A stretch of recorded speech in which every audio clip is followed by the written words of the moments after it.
It started on a quiet Friday evening, the kind that used to feel like home. The kind where I'd get back early, kick off my shoes, pour a drink, and sink into that brief, sacred space between work and sleep. But that night felt off before she even walked through the door. I was standing at the kitchen counter, idly scrolling through my phone, when I heard the key turn. Savannah stepped inside like nothing was different. But everything was. She had a glass of red wine already in her hand, half full, and not the kind we kept in the house. She kissed me on the cheek like always, but I could smell it before she even leaned in. Perfume. Sweet, floral, musky. Not hers. Not mine. Not anything I recognized. "Hey babe," she said casually, slipping off her heels. "Long day." Her voice was smooth. Too smooth. And I wasn't sure why, but the way she moved across the room felt measured. Controlled. Not tired, not energized, just choreographed. That's when I noticed the necklace. A small silver locket with a deep green stone. It looked expensive but tasteful, just enough to catch the light. I'd seen it before, but not on her. It had been in the boutique window on 5th, the one she always walked past without even slowing down. I remember joking once that the only way she'd go in there was if it were on fire. And now it was around her neck. She caught me staring. "Like it?" she asked. "A gift from the team. Hit our quarterly numbers." "Nice," I said, trying to sound natural. "Didn't know marketing handed out jewelry now?" She laughed too quickly. "It's a new thing. Year-end incentives. Kind of silly, right?" "Sure," I said, but I was already drifting. Trying to pin down what felt so wrong. We made small talk while she reheated leftovers. She said something about Q4 chaos and back-to-back meetings, but I only half listened. I was watching the way she scrolled on her phone with her thumb, barely reacting to what was on the screen. And then she set it face down on the counter. That's what finally snapped my attention. It buzzed. And the name that lit up the screen wasn't one I recognized. Derek. No last name. No emoji. Just plain, bold letters, Derek. One message previewed underneath. Just landed. "Can't wait to." She flipped the phone over so fast it was almost graceful. I didn't say anything. Neither did she. Instead, she asked if we still had that bottle of Pinot in the pantry. I told her we didn't. She said she'd pick some up tomorrow. But the wine glass on the counter, it wasn't from our set. The rim was thinner. The stem longer. The base had a tiny etched swirl like the ones from that fancy rooftop bar we went to on our anniversary 2 years ago. And the scent on it, lipstick, perfume, and something faintly like cologne, wasn't ours either. I didn't confront her. Not then. What would I even say? That a wine glass and a name I didn't recognize made me suspicious? That I could smell someone else on her skin? That I suddenly couldn't remember the last time she looked me in the eyes when she walked through the door? No. That wasn't a conversation I was ready to have. Instead, I sat down across from her as she talked about office politics and minor scandals with a tone that seemed designed to keep me at arm's length. I nodded where appropriate, smiled when she did, and watched. Watched the way she never touched her phone again. Watched the way she brushed her fingers against the necklace like it was a secret she didn't want to forget. Watched the way she tilted the wine glass away from the light. Something had shifted. Something subtle but absolute. You don't always catch a lie when it's spoken. Sometimes it's in the silence. Sometimes it's in the choreography. That night, I couldn't sleep. Savannah had gone to bed early, claimed she had a migraine and needed darkness. I said I understood, kissed her forehead like everything was normal, and watched her close the door behind her. It didn't click until later that she never turned the lights off. I could see the faint glow from beneath the door. The screen light from her phone blinking every so often. I lay on the couch for over an hour, trying not to fixate, but my brain kept circling the same small details like buzzards waiting for something to die. That necklace. That damn necklace. I remembered when we walked past that boutique in September, right before her birthday. She glanced at the window and muttered something like, "I don't do flashy." I joked that I'd have to find something made of gravel and duct tape if I ever wanted to surprise her. She laughed then. Said she didn't care for pretty things. But now here she was wearing that exact piece, proud of it, twirling it between her fingers like it carried meaning. I waited until I heard the soft rhythm of her breathing before I crept back upstairs. The door to our bedroom was shut but not locked. I cracked it gently, just enough to see. She was asleep, phone on the nightstand, face down again. I stood there for a long time. Then I backed away. The next morning was calm. Chilly, overcast. One of those Oregon Saturdays where the fog clings to your backyard like a second lawn.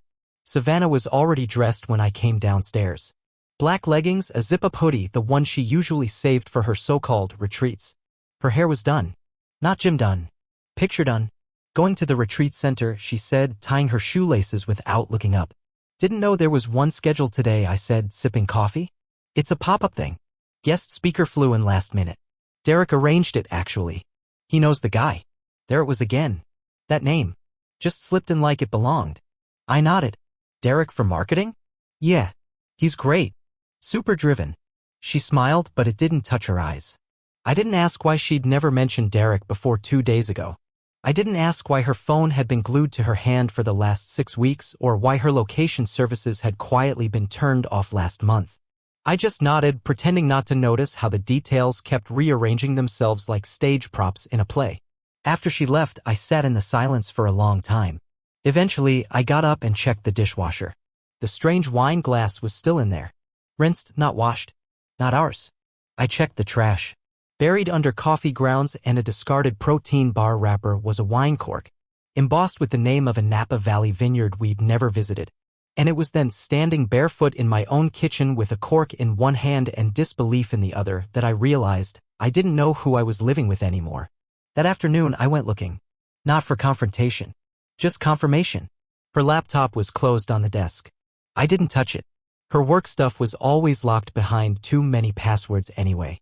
But her tablet, an old iPad we used for travel, it was charging in the cabinet under the TV, exactly where we'd left it last year. I turned it on. Battery at 6%. It hadn't been updated in forever, but it was still linked to her cloud account. Photos. Notes. Message previews. Nothing explicit. Nothing that said guilty in bold letters. But enough. There was a hotel receipt. Portland. 2 nights. Spa package. Her name and another one on the reservation. Derek L. L, not a common last name either. I opened the shared calendar she used for work. Last weekend was marked wellness offsite, but the receipt said King Suite, 2 adults. I stared at the screen until it went dim, trying to decide if I was overreacting or just finally catching up to reality.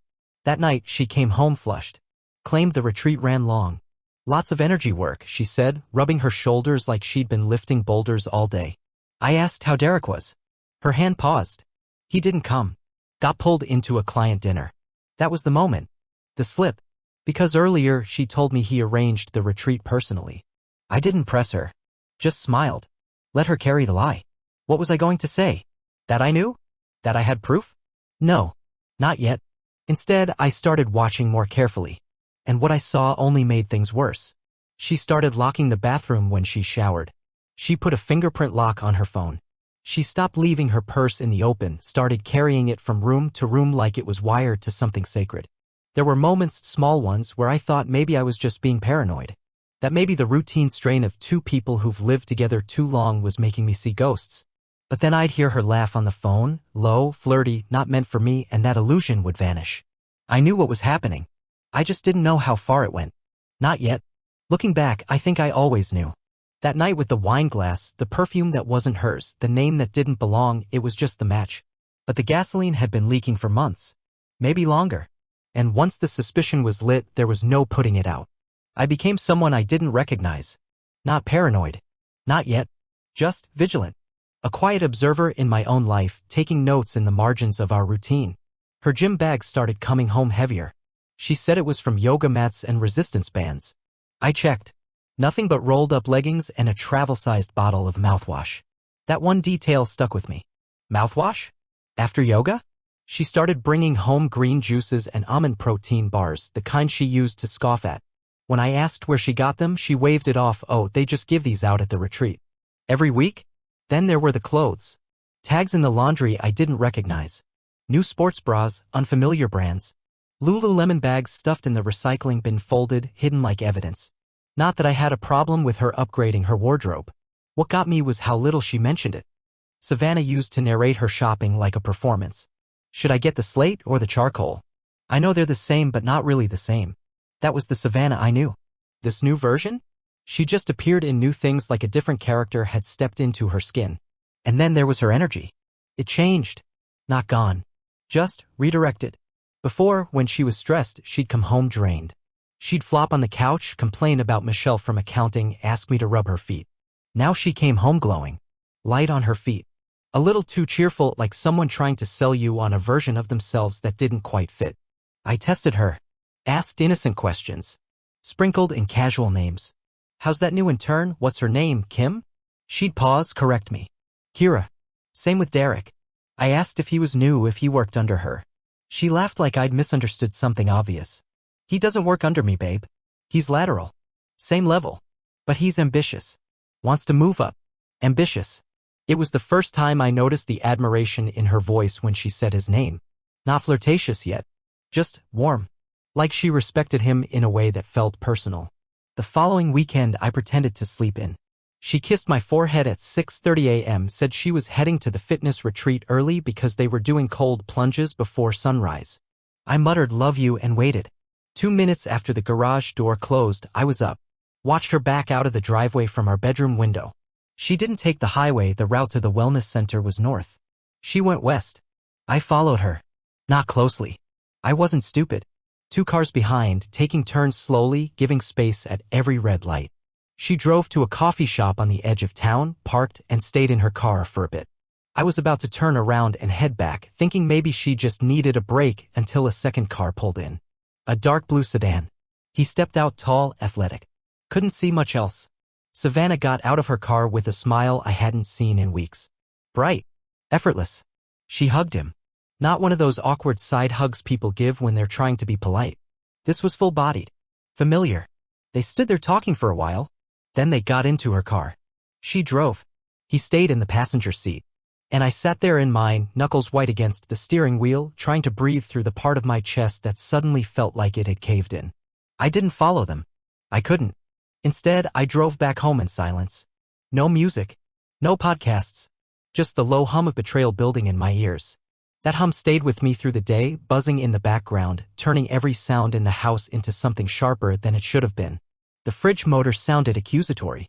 The clock in the hallway ticked too loud. When she came back that evening, she was flushed. Hair up in a bun, a hoodie zipped halfway. She dropped her bag near the door, same as always. How was it? I asked from the couch. Freezing, she laughed. I think I lost a toe.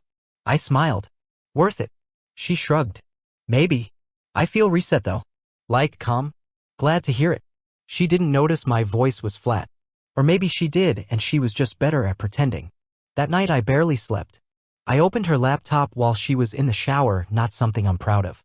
But trust isn't a thing you lose all at once. It leaks. And I was already drowning. She used a different browser than I did, some niche one with ad blockers and encrypted extensions. But I noticed something odd.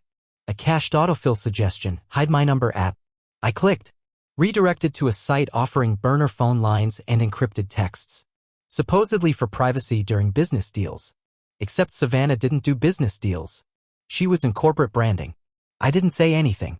Not that day. Not the next. But I started paying attention to the choreography of her life. Her stories lined up but too well. Like dialogue from a script. Who eats lunch at the same place with the same team every day without variation? Who doesn't have a single photo on their phone from the wellness retreats that supposedly changed their lives? She used to document everything. Now her camera roll was full of *TS quotes about clarity and boundaries. Nothing real? No faces. No proof. Her social media became another red flag. Once she used to post candids. Silly pictures of our dog. Coffee mugs with misspelled names. Now it was curated. Vague captions. Sunset silhouettes. A story highlight named Balance that featured the same waterfall 3 times from different angles. One night I asked if she wanted to watch a movie. She said she had to finish an online training module for work. I nodded, told her I'd be in the other room. 30 minutes later, I passed the office to grab something. The door was closed. Her laugh, light, quiet, flirtatious, floated through the crack. I stood outside for maybe 10 seconds. Then knocked. Silence.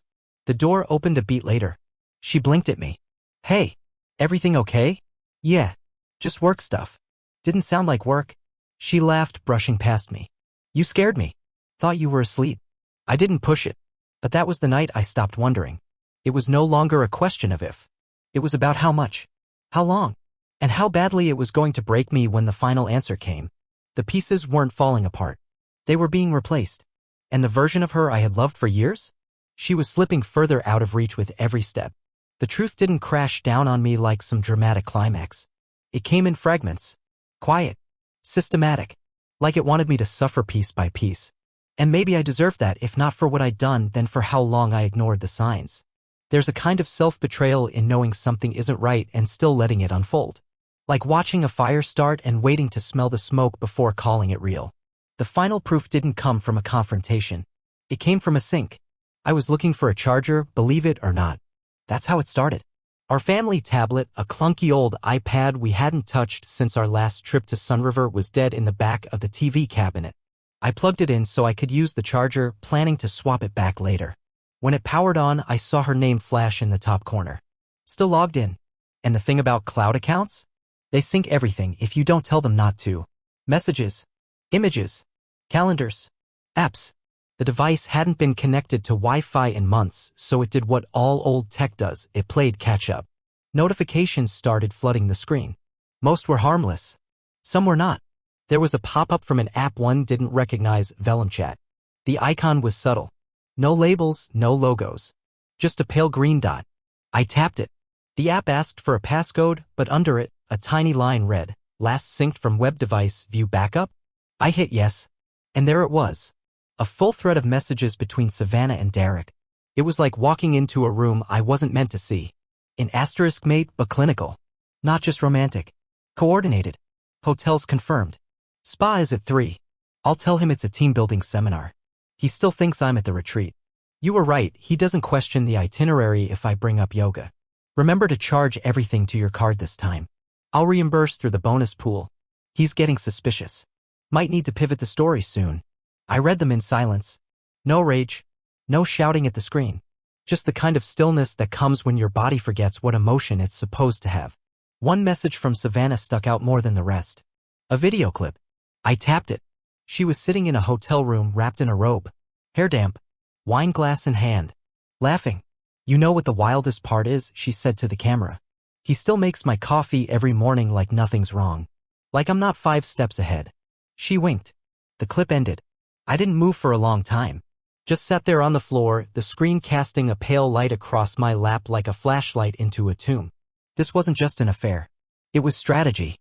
There were emails saved as drafts with subject lines like "Project Pivot" and "Financial Realignment." I opened one. It was a budget outline for what appeared to be a joint account, her and Derek's. Estimated moving costs. Apartment searches in Seattle. Names blurred out of school applications. But the most chilling part? There was a spreadsheet with my name on it. Labeled "Exit Plan, Adrian." Inside, notes on which assets were emotionally non-essential, accounts she planned to untangle, and a list of companies she'd applied to in case of fallout. That phrase, "in case of fallout." I didn't know people could dissect love like that. Like a hostile merger. It wasn't just infidelity. It was extraction. Emotional. Financial. Reputational. She wasn't leaving me. She was evicting me from the version of our life she'd already replaced. Later that night, I backed everything up. I took *TS, exported messages, saved files to a secure drive. I labeled them by date, by subject, by emotional tone. I didn't know what I'd do with them yet, but I needed them. Not for revenge. Not even for proof. I needed them to believe it had really happened. That this version of her existed. That I hadn't imagined the shift from person to performance. When Savannah came home, I played along. Kissed her on the forehead. Asked about her day. She said it was slow. I barely left my desk. That same desk I'd seen in a photo, empty, lights off, while she toasted champagne in a hotel suite 3 hours away. I asked what we should do for dinner. She suggested Thai. We ordered the same pad CEW we always did. She ate half. Said she was tired. Went to bed early. I sat on the couch in the dark, chewing cold noodles and listening to her muffled laughter through the bedroom door. Talking to Derek again, probably. Maybe coordinating another lie. Maybe playing a different role entirely. I watched the tablet buzz once more. He has no idea. And maybe that was true. Or maybe I was just done pretending. The next morning, I started making calls. Quietly. Cleanly. I contacted a friend of mine, Paul, a corporate attorney with a tendency to be ruthlessly efficient when it came to separating personal emotion from legal clarity. I told him I needed discretion. He didn't ask why. Just gave me a name. 3 days later, I sat across from a lawyer named Ellis Winters. No small talk. No condescension. Just a series of questions followed by a plan. We reviewed the prenup, reviewed joint assets, reviewed digital evidence. And then we started building the blueprint. Not a reaction, a response. I stopped checking the tablet. The damage was already done. Nothing she could say at that point would surprise me. The video had branded itself into my brain like a scar. The woman I saw in that clip, smirking, sipping wine, proud of the deception, wasn't someone I loved. She wasn't even someone I knew. Over the next 2 weeks, I detached. Carefully. I wasn't cold. Just deliberate. I mirrored her energy, gave short answers, nodded when she explained things that weren't real. When she said she had to travel for work again, I helped her pack. Hope it's not too stressful, I said. It won't be, she smiled. Derek's handling the schedule. Of course he is. She didn't notice the tone. Or maybe she did and chose not to react. That was her game. Pretend, deny, delay. Mine? Document, prepare. Wait. By the time she walked out the door that Friday morning, the stage was already set. And she had no idea she wasn't coming back to the same life. They say revenge is a dish best served cold. But what I learned was this: control is colder. It doesn't scream. It doesn't throw plates or burn bridges. It walks silently through the room, moving things into place while no one notices. Savannah thought she was orchestrating the ending. What she didn't realize was I'd already started writing the next chapter. And she wasn't in it. After I met with Ellis, I followed his advice to the letter. First rule: never confront. Never tip your hand. Never give her a reason to accelerate her exit before you're ready. So I smiled. I kissed her goodnight. I let her talk about deadlines and spreadsheets and wellness retreats like nothing had changed. But everything had. I was no longer her husband, I was her shadow. Quiet. Watching. Rearranging the game board behind the curtain. The Oregon property was step 1. A remote cabin in Lincoln County we'd bought 3 years ago. She hated it. Called it, that drafty shoebox. I loved it. It reminded me of simpler things. Quiet mornings, no Wi-Fi. The way she used to lean on me in the hammock before we forgot how to talk without distractions. We technically co-owned it. But she hadn't contributed to the payments since the 2nd year. I used that. My lawyer helped me move it into a trust under my name. The paperwork slid through with barely a whisper. Just a line item in a pile of revisions she'd stopped reading years ago. By the time she noticed, if she ever did, it would be a memory filed under irrelevant. Next were the joint accounts. We had 3: checking, savings, and what we'd called the adventure fund. Money set aside for travel, hobbies, spontaneous getaways. She hadn't noticed that I'd split them into mirrored single-owner accounts. Every dollar was traced, divided, and reallocated. Every transaction time-stamped. I didn't empty them. I wasn't out for blood. I was out for clarity and control. She still used our shared card for work expenses, conference lunches, Uber rides, team-building events. But that card now had a mirrored feed. Every receipt she padded was matched to a calendar entry. When there was a spa charge from a hotel she said she was just crashing at for a networking event, I flagged it. When she expensed champagne brunches as client meetings, I ****ed them and dropped the files into a folder labeled Personal Reconciliation. I started building a trail she wouldn't see coming. Ellis called it quiet litigation. The pre-work before the papers. Everything was labeled, indexed, stored twice, once physically, once in the cloud. I wasn't planning to humiliate her, but I wasn't going to let her rewrite the story either. At night, I studied her patterns like someone reading the last chapters of a book out of order. She always FaceTimed Derek from the bathroom. Not every night. Just the ones where she'd return late, claiming traffic, or extra meetings. She thought running the faucet masked her voice. Didn't. I never listened to the words. I didn't need to. The sound of her laughter, the specific kind she reserved for him, was enough. I made a copy of the family iCloud backup and removed it from all shared devices. Then I used the metadata. Hotel confirmations. Photos saved and deleted. Appointments she marked as wellness. I mapped them against my own calendar. I made a timeline. Each event had a corresponding lie attached. Her betrayal wasn't chaotic, it was scheduled. The hardest part? It wasn't the affair. It was the efficiency. I started making my own appointments. Bankers. Real estate advisors. Digital forensic consultants. Not because I needed more proof, but because I wanted everything she had counted on to slip away without a sound. She was used to control.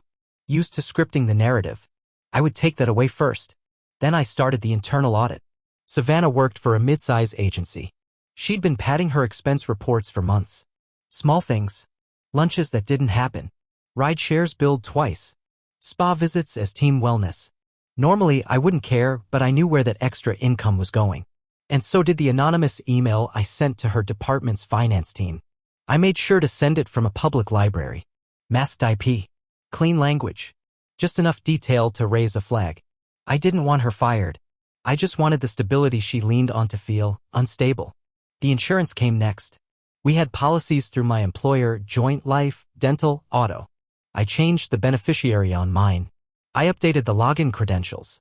I removed her as emergency contact. Quietly. Legally. Then I called our household service vendors, utilities, streaming, pest control, yard maintenance. Had all accounts moved to my name. When the divorce became real, she wouldn't be able to accidentally reset anything. She noticed one thing. The ring. I had worn it every day since our wedding, simple gold band, worn smooth from time and habit. One morning, I left it on the bathroom sink. Didn't make a show of it. Just didn't put it back on. At breakfast, she looked at my hand. Said nothing. She wasn't stupid. But she was waiting, testing how far she could stretch the story before I said something. She thought silence meant weakness. But sometimes silence is the sound of precision. I waited until her next retreat to make the final moves. That weekend, while she was gone, I boxed her belongings. Not all of them. Just the ones that were clearly hers, her side of the closet, her books, her office knickknacks, the gift bags she'd been hiding behind client dinners. Everything was labeled, taped, and placed in the garage. In her drawer, I left a folder. Inside, a summary of her actions. Hotel receipts. Screen captures. Message logs. A breakdown of the timeline. A cover sheet that simply said, "You made your choice. This is mine." Then I changed the locks. By the time Sunday rolled around, I was sitting on the porch watching the sun dip low. A glass of whiskey in hand. The house was quiet. Lighter. Like it was preparing itself to be mine again. She pulled into the driveway just after 7. I didn't move. She got out confused. "Hey," she said, waving. "Why are you outside?" "Just enjoying the quiet." She walked to the door, inserted her key. It didn't turn. She tried again. Then looked at me. "Adrian?" "New locks," I said calmly. "Why?" She laughed nervously. I stood. Clause 8 of the prenup. She blinked. "You're kidding." "I'm not." Her smile faded. "Is this some kind of punishment?" "No. It's documentation." She stepped forward, eyes narrowed. "You went through my things?" "No. I went through the facts. You don't get to just." "I already have." I handed her an envelope. Inside was a formal notice of separation. Dated. Signed. Countersigned by Ellis. A note attached, "Your things are in the garage. Your access has been revoked. Please contact legal counsel for further communication." She stared at it. Didn't cry. Didn't scream. Just nodded. Like she had prepared for this possibility but never believed I'd actually do it. She turned back toward her car, silent. I didn't watch her drive away. I didn't need to. For the first time in months, I felt something like peace. Control wasn't loud. It wasn't cruel. It was clean. I thought she might come back angry. Bang on the door. Scream through the mailbox. Maybe even threaten lawyers before I had a chance to hand over the documents myself. But she didn't. She just vanished. At least at first. The next morning, I found her SUV still parked 2 blocks down. She must have walked somewhere or had someone pick her up. I wondered who.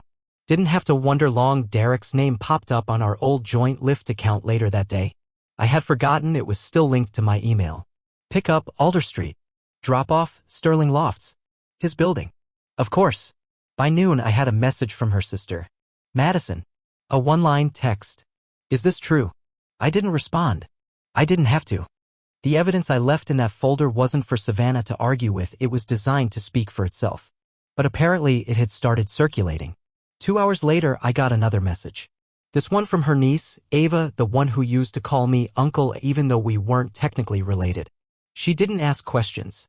She just sent a screenshot *T. A clip from the hotel room video.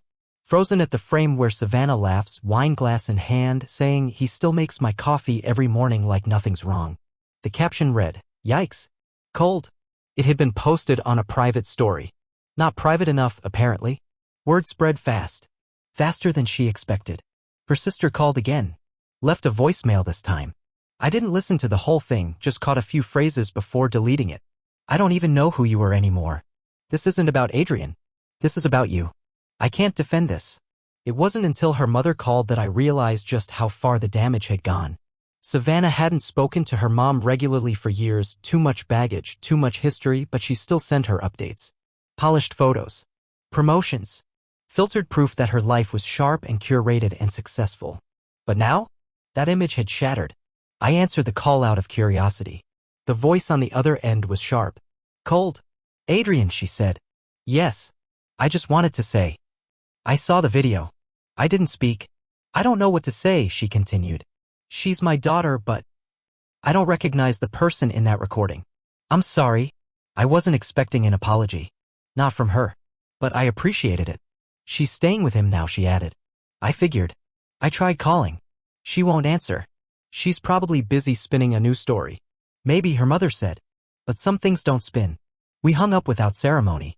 That was the thing Savannah never understood. Deception doesn't stay in its lane. It leaks. It affects more than the person you target. It touches everyone who's ever stood close to you. Family. Friends. Even the people who wanted to believe in you. Her fall wasn't just personal. It was systemic. I checked her social media a few days later, pure curiosity. Her once vibrant feed was silent. No stories. No grid posts. Her bio still had her company title, but I knew it wouldn't last. I'd made sure of that. The anonymous audit tip I submitted landed exactly where it needed to.